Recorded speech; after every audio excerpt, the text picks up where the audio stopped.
اعوذ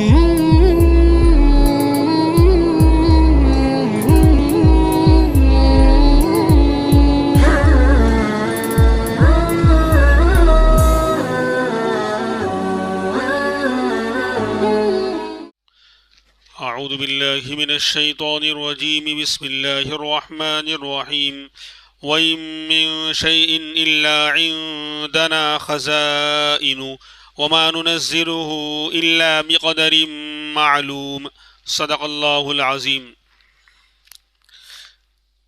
کل بھی اللہ تبارک و تعالیٰ کی قدرت کی نشانیاں ہم زمینوں میں اور آسمانوں میں دیکھ رہے تھے کہ اللہ تبارک و تعالیٰ نے کس طریقے سے پوری دنیا کا نظام بہت ہی اچھے انداز میں اللہ نے مناسب طریقے پر چلایا ہے۔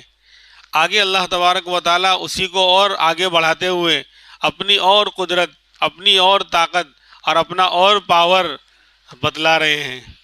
اور آج کے ماحول میں ان باتوں کو سننا بہت ضروری ہے، ورنہ اچھے اچھے بہہ جائیں گے یا بہنے والے ہیں۔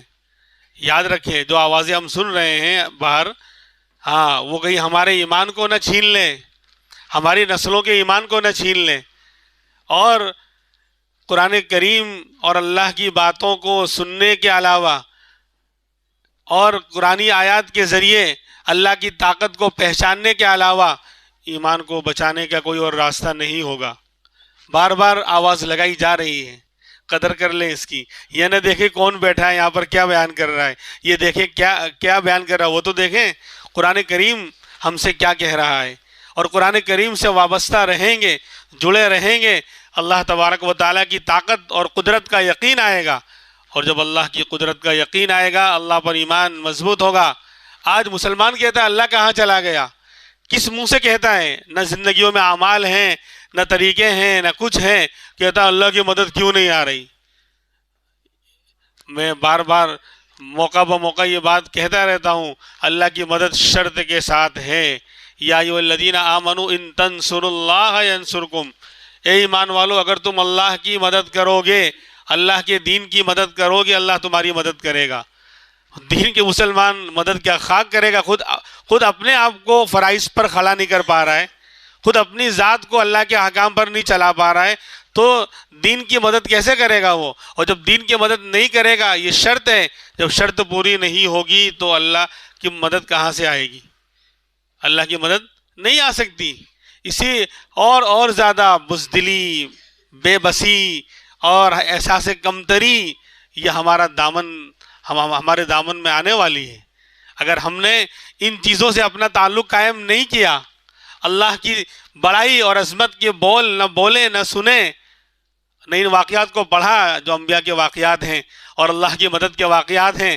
اللہ کی طاقت سب سے زبردست ہے، اللہ کی طاقت سب سے پاورفل ہے۔ اللہ انہی طاقت کے ساتھ جو نبی کے زمانے میں تھے وہی اللہ ہے، صحابہ کے دور میں تھے وہی اللہ کی طاقت، آج بھی اللہ کی وہی طاقت ہے، اور قیامت کی شام تک اللہ کی وہی طاقت رہنے والی ہے۔ اس لیے میرے بھائیوں، آئندہ کے حالات اور زیادہ بد سے بدتر ہوتے جائیں گے، اور بہت سے لوگ تو ایمان کا سودا کر لیں گے، اللہ معاف فرمائے۔ ارتداد کے دہانے پر امت جا رہی ہے۔ اگر ہم نے دینی ماحول میں اور اللہ اور رسول کی باتوں کے ماحول میں اپنے آپ کو نہیں ڈھالا، قرآن کریم سے ہم نے اپنا تعلق مضبوط نہیں کیا، اللہ کی طاقت اور بڑائی اور عظمت کو نہیں بولا، نہیں سنا، اور دل میں اللہ کی عظمت اور بڑائی کو نہیں بٹھایا، تو کفر و ارتداد کی تیز تند آندھیاں پتہ نہیں کتنے گھروں کو اٹھا کر اجاڑ کر اور اڑا کر لے جائیں گی۔ اللہ ہماری اور ہم پوری امت کی کہ مسلمانوں کے ایمان کی حفاظت فرمائے۔ جی، تو فرماتے ہیں وَإِن مِّن شَيْءٍ إِلَّا عِندَنَا خَزَائِنُهُ، ہر چیز کے ہمارے پاس خزانے ہیں۔ اور اللہ کہہ رہا ہے ہر چیز کے ہمارے پاس خزانے ہیں، اور ہم دنیا اور چیزیں مانگنے کے لیے کاسہ گدائی لے کر، بھکاری کا پیالہ لے کر دنیا والوں کے سامنے، بھکاریوں کے سامنے جاتے ہیں۔ ہمیں ضرورت پڑتی ہے دنیا کی چیزوں کی، تو ایک بھکاری سے مانگ رہا ہے۔ اللہ غنی ہے، اللہ مال والا ہے، خزانے والا اللہ ہے۔ وَإِن مِّن شَيْءٍ إِلَّا عِندَنَا خَزَائِنُهُ، کہ انسانوں ہر چیز کے خزانے ہمارے پاس۔ عزت کے، ذلت کے، راحت کے، آرام کے. صرف مال، خزانے کا مطلب آتا ہے تو میرے اور آپ کے ذہن میں صرف مال مال، منی منی، اس کے علاوہ اور کچھ ذہن میں آتا ہی نہیں ہے. اونلی صرف پیسہ پیسہ پیسہ نہیں، ہر چیز کے خزانے ہیں. عزت کے بھی خزانے ہیں، ذلت کے بھی خزانے ہیں، راحت اور سکون کے بھی خزانے ہیں، اور تکلیف اور مصیبتوں کے بھی خزانے ہیں. ہر چیز اللہ کے خزانے میں موجود ہے. وہ تو اللہ تبارک و تعالیٰ ان خزانوں کا دہانہ اس لیے نہیں کھولتا کہ دنیا میں جتنی ضرورت ہے اللہ نے نظام سیٹ کر رکھا ہے. تو فرماتے ہیں وَمَا نُنَزِّلُهُ إِلَّا بِقَدَرٍ مَعْلُوم. خزانے تو ہمارے پاس بے شمار ہیں. کیسے خزانے ہیں؟ کیسے خزانے ہیں؟ حدیث پاک میں اللہ کے رسول نے فرمایا کہ اگر ساری دنیا کے انسان ایک میدان میں جمع ہو جائیں، اربوں خربوں انسان ہیں، ایک میدان میں جمع ہو جائیں اور اللہ تبارک و تعالیٰ سے دل کھول کر اپنی اپنی زبان میں مانگے، جس کی جو زبان ہے ہزاروں زبانیں دنیا میں بولی جا رہی ہیں، اپنی اپنی زبان میں مانگے اور دل کھول کر مانگے. میرے رب کی طاقت یہ ہے کہ اللہ سب کی باتوں کو سننے پر بھی قادر. دو لوگ بولیں گے تو ہم کیا کہیں گے؟ بھائی باری باری سے بات کرو، ڈسٹرب ہو رہا ہے، آواز ٹکرا رہی، سمجھ میں نہیں آ رہا ہے. لیکن میرے رب کی طاقت، قوت شامہ اور سامعہ، سننے کی طاقت اتنی زبردست ہے کہ ہزاروں اربوں خربوں انسان ایک ساتھ بولیں گے، میرا اللہ سب کو ایک ساتھ سننے پر قادر. اور سننے کے بعد انہوں نے دل کھول کے مانگا. کسی نے 56 کروڑ کی چوتھائی مانگی، کسی نے کیا مانگا، کسی نے کیا مانگا، کیا سب کا مطالبہ مانگا ہوا دینے کے بعد فرماتے ہیں امام الانبیاء محمد الرسول اللہ صلی اللہ علیہ وسلم کہ میرے رب کے خزانے میں اتنی کمی بھی نہیں آئے گی کہ سمندر میں سوئی ڈال کر نکالو تو اس کی نوک پر جو ایک پانی کا قطرہ سمندر میں سے کم ہوا، اتنی بھی کمی میرے رب کے خزانے میں نہیں آ سکتی. یہ ہے اللہ کے خزانے، بے شمار خزانے. لیکن فرماتے وَمَا نُنَزِّلُهُ إِلَّا بِقَدَرٍ مَعْلُوم. لیکن ہم ان خزانوں سے چیزوں کو ایک معلوم اندازے کے ساتھ اتارتے ہیں، دنیا میں جتنی ضرورت ہے اس کے حساب سے اتارتے ہیں. ورنہ خزانے تو اللہ کے بے شمار ہیں. تو راحت کے، آرام کے، عزت کے، مال کے، دنیا کی چیزوں کے، ایمان کے، ہر چیز کے خزانے اللہ کے پاس موجود ہیں. اس لیے مانگنا اللہ سے چاہیے، متوجہ اللہ کی طرف ہونا چاہیے. دنیا کا مسئلہ آ جاوے کہ دین کا مسئلہ آ جاوے، اللہ تبارک و تعالیٰ کے دربار میں جو اتنے بڑے خزانوں کا مالک ہے اس سے مانگنا چاہیے. آگے فرماتے ہیں، اب مثال دے رہے ہیں وَأَرْسَلْنَا الرِّيَاحَ لَوَاقِحَ. ہم ہواؤں کو بھیجتے ہیں پانی اور بادلوں سے بھری ہوئی. بھائی کیا سسٹم ہے بارش کا؟ آپ جانتے ہیں کہ جب گرمی زیادہ ہوتی ہے سمندروں سے بھاپ بن کر، اسٹیم بن کر ہوا میں ہو جاتی ہے بھاپ، پھر ہوا اس کو اڑا کر لے جاتی ہے اور پھر وہ ٹھنڈک سے بادل بن جاتے ہیں. پھر بادلوں کو بھی ہوائیں لے کر پھرتی ہیں، اللہ کا جہاں آرڈر ہوتا ہے. تو وَأَرْسَلْنَا الرِّيَاحَ لَوَاقِحَ. ہم بھیجتے ہیں ہواؤں کو بادلوں سے بھری ہوئی، پانی کو لیے ہوئے. اور یہ جو پانی اور برس رہا ہے آسمان سے، اس میں ہزاروں نشانیاں ہیں اللہ کی. بادل آپ کے، اگر آپ اوپر چلے جائیں گے مسوری میں یا کیا کہتے ہیں کشمیر میں، جہاں 13,000 فٹ اوپر، گلمرگ میں ہم کھڑے تھے 13,000 فٹ اوپر کشمیر کے اندر، اور بادل تو بہت نیچے، بہت سے ہمارے پاس میں سے بھی گزر رہے تھے، بہت سے تو بہت نیچے تھے. دیکھو انہی بادلوں میں لاکھوں ٹن من پانی ہے. لیکن اگر آپ کو پیاس لگے، بولے لاؤ ایک گلاس بادل میں سے یوں نکال لو، ایک قطرہ پانی نہیں آئے گا. اور جب اللہ کا حکم اور آرڈر ہوگا وہ برسنا شروع کریں گے، وادیاں بہہ پڑیں گی، ندی تالاب میں سیلاب آ جائے گا، گاؤں کے گاؤں اور بستیوں کی بستیاں ڈوب جائیں گی اور ڈبا کر ہلاک اور برباد کر دیں گے، اور ایک قطرہ بھی پانی آپ یوں لینا چاہے نہیں ملے گا. یہ سسٹم ہے اللہ کا کہ لاکھوں ٹن من پانی کو اللہ نے ہوا بنا کر، بھاپ بنا کر یعنی روکے رکھا ہوا ہے، یعنی آسمان کے نیچے اور زمین کے بیچ میں روک کے رکھا ہوا ہے، روئی کی طرح. فرماتے ہیں تو ہم نے جو ہے ہواؤں کو بھیجا، وہ پانی سے بھری ہوئی ہوتی ہیں، بادلوں کو لے کے پھرتی ہیں. فَأَنزَلْنَا مِنَ السَّمَاءِ. پھر ہم آسمان سے پانی برساتے ہیں. آسمان سے پانی ہم نے برسایا، جہاں ضرورت تھی وہاں بادلوں کو بھیجا، بادل آئے، گرجے اور پانی برسنا شروع ہوا پانی برسنے میں بھی اللہ کی نشانی ہے. پورا بادل ایک ساتھ نہیں گرا دیا، اور نہ معلوم پڑا کہ گومتو پور کا علاقہ احمد آباد میں تھا کہ نہیں تھا. اگر ایک ساتھ بہت بڑا بادل کا ٹکڑا ایک ساتھ گرا دیتے، کبھی دکھلاتے اللہ اپنی قدرت. چند سال پہلے ستارا اور پونا کے بیچ میں ایک جگہ پر ایک بستی پر اس طرح بادل گرا تھا تو گاؤں بہت نیچے چلا گیا تھا. یعنی وہ بستی کچھ جو ہے کچھ گھر بالکل نیچے، پتہ ہی نہیں چلا کہ ہے کہاں، مکان ہے بھی کہاں. تو اللہ نے جو ہے قدرتی طور پر چھلنیاں لگا دی ہیں کہ پانی چھن کر بوندوں کی شکل میں نیچے گرتا ہے. یہ اللہ کی رحمت ہے، یہ اللہ کی. تو فرماتے ہیں کہ ہم آسمان سے پانی برساتے ہیں اور برسا کر فَأَسْقَيْنَاكُمُ، ہم تم کو سیراب کرتے ہیں، پلاتے ہیں. سسٹم ہم نے بنایا. وَمَا أَنْتُمْ لَهُ بِخَازِنِينَ، تم اس کو جو ہے اسٹاک کر نہیں سکتے. اگر سوچو، اگر سارے پانی کہ سال بھر ہمیں کھانے اور پکانے اور پینے اور خارجی استعمال کپڑے دھونے اور نہانے کے لیے، یعنی ضرورت کے لیے جتنی پانی کی ضرورت ہے، اللہ کہتے ہیں کہ تم خود اس کا انتظام کرو، ہم نہیں جانتے. یا تو سسٹم یہ ہوتا کہ روزانہ بارش ہوگی، روزانہ بارش ہوگی پورے سال اور روز کا پانی بھرتے رہو، تو نظام درہم برہم ہو جاتا. کیوں؟ خالی پانی تھوڑی ضروری ہے. اب روز بارش ہو رہی ہے، موڈ خراب، موسم یعنی وائرس پیدا ہوتے، بیماریاں پیدا ہوتی. جب بادل چھا جاتے ہیں، آپ کو معلوم ہے سورج نہیں نکلتا تو کیسی کیسی بیماریاں اور وائرس پیدا ہوتے ہیں. تو روزانہ ہی بارش ہو رہی ہے، آمد و رفت، آنا جانا نکلنا اور کاروبار کرنا یہ مشکل ہو جاتا. یا کہتے چلو ایسا نہیں کرتے ہیں، بلکہ 3 مہینے میں ایک بار بارش آئے گی، ایک مہینہ، 3 مہینے میں 1 مہینہ، پھر 3 مہینے میں 1 مہینہ اسٹاک کر کے رکھیو. تو کتنے سارے یعنی ٹانکیاں اور کیا کہتے ہیں پیپڑے اور یہ فلاں اور فلاں کتنے رکھنے پڑتے. 3 مہینے کا اسٹاک کرنا ہے، 3 مہینے کا اسٹاک کرنا ہے. اللہ کی طرف سے کوئی انتظام نہیں، تم کرو، تم کو پینا ہے، ہمیں تھوڑی پینا ہے. جن اللہ کا شکر ہے جن علاقوں میں نے پہلے بھی مثال دی تھی کہ ساؤتھ میں آپ چلے جائیے، کرناٹک وغیرہ میں پانی بہت ہے لیکن کھارا پانی ہے. تو وہاں میٹھا پانی جو ہے ہفتے میں 10 دن میں 1 بار آتا ہے. تو ہر گھر کے اندر وہ ٹرالی، لوہے کی گاڑی رکھتے ہیں وہ لوگ، اس کے اندر جو ہے کھانے بنے ہوئے ہوتے ہیں، یہ گیگرے اور یہ برتن رکھنے کے لیے 9 کھانے ہوتے ہیں. تو ہر گھر میں وہ ٹرالی لازم ہے. کیوں؟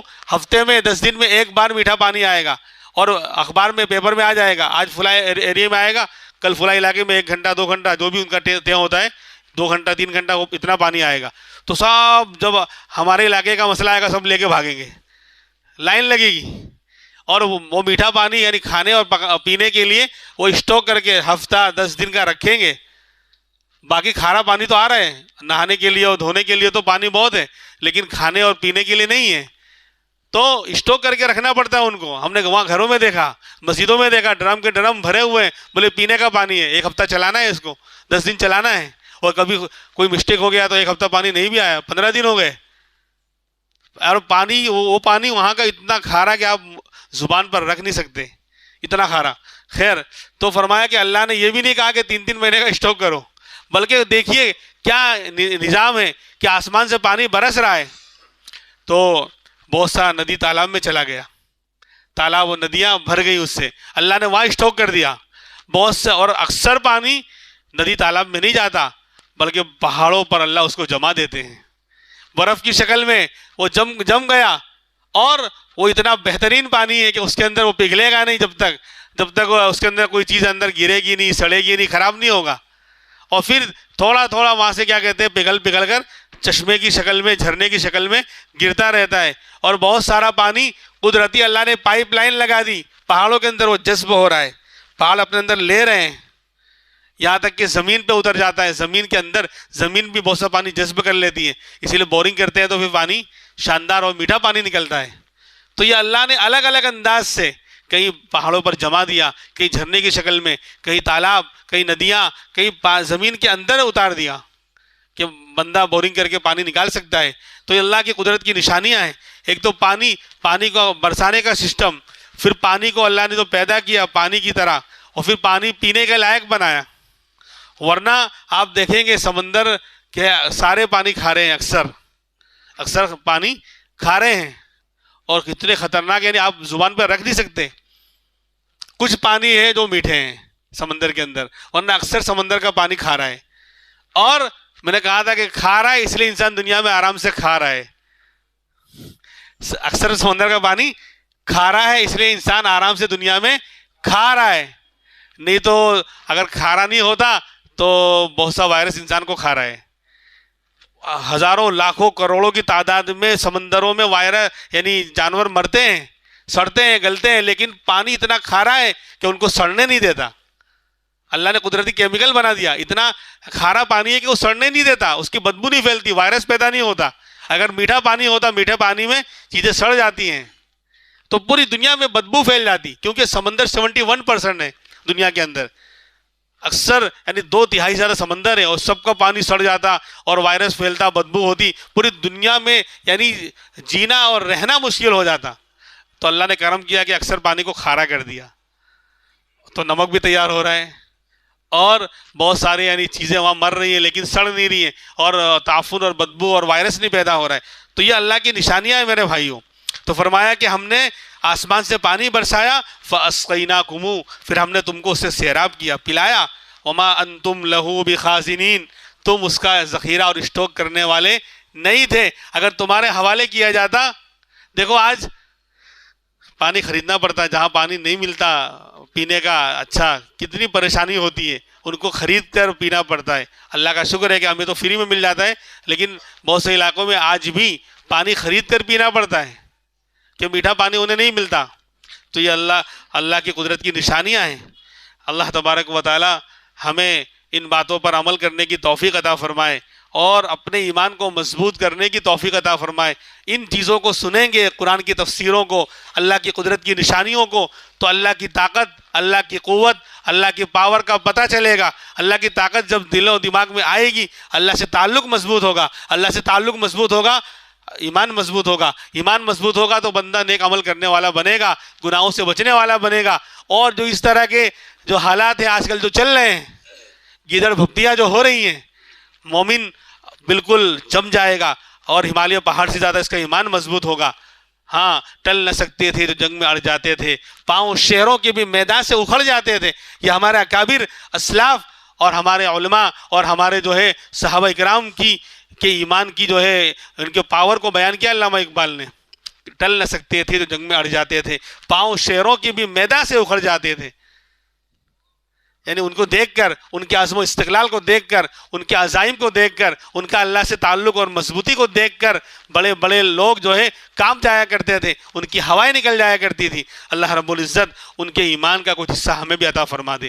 اور حصہ اسی طرح ہوگا ان مجلسوں میں, قرآن کی ان آیتوں میں, جس میں اللہ کی بڑائی, اللہ کی طاقت اور پاور. آج سب سے زیادہ اللہ کا تعارف کرانے کی ضرورت ہے مسلمانوں میں. ہم نہیں جانتے کیوں بچیاں مرتد ہو رہی ہیں, کیوں بچے مرتد ہو رہے ہیں, اسکول کالج میں پڑھ رہے ہیں لیکن تعلق اگر دین سے نہیں رہا. پڑھانا ناجائز اور حرام نہیں ہے, آپ پڑھائیے, ہمیں ضرورت ہے اچھے ڈاکٹروں کی, اچھے یعنی دنیا کے اعتبار سے اچھے لوئرز کی, اچھے جو ہے انجینئروں کی, دنیا کے اعتبار سے اچھے عہدے پر جانے والوں کی. لیکن پہلے وہ مسلمان ہو, نبی کا عاشق ہو, اللہ کی طاقت کو پہچاننے والا ہو, پھر جس فیلڈ میں جائے گا وہ جو ہے وہاں انقلاب برپا کر دے گا.